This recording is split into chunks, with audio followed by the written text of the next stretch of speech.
ఇలంపల్లికి only Kadem project ఈ source. ఇప్పుడు ఈ Medigadda is left aside, Medigadda పక్కన పెడితే only Kadem project is the source or SRSP surplus water.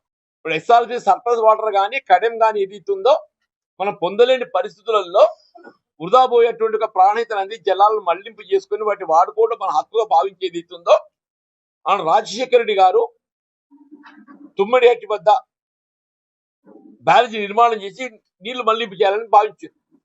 అది 152 మీటర్స్ సాధ్యం కాదు అని 148 మీటర్స్ కు మరి కేసీఆర్ గారు ముఖ్యమంత్రి అయిన తర్వాత ఇది 148 మీటర్ కు ఇది ఒప్పందం, దిగువ మేడిగడ్డ 100 మీటర్లకు ఒప్పందం చేసుకొని వారు మేడిగడ్డ 100 మీటర్తో నిర్మాణం చేసిన మేడిగడ్డ.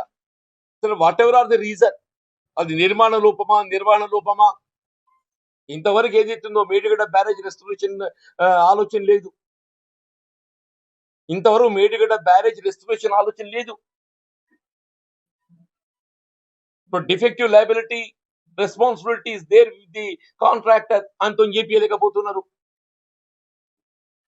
మరి కాంట్రాక్ట్ చేయించలేకపోయినట్టయితే ప్రభుత్వం చేంజ్ చేయదు. Go for recovery, you can go for criminal prosecution. ఇప్పుడు దేవుడు దయచేసి ఏదైతుందో మనకి 2 సంవత్సరాలు మన ప్రకృతి సహకరించింది, రేపు సహకరించాలని లేదు. రేపు నిజంగానే నిన్న ఏదో మీడియాలు చూస్తే ఎల్లినో ప్రభావం ఏదో something some media was telling, electronic media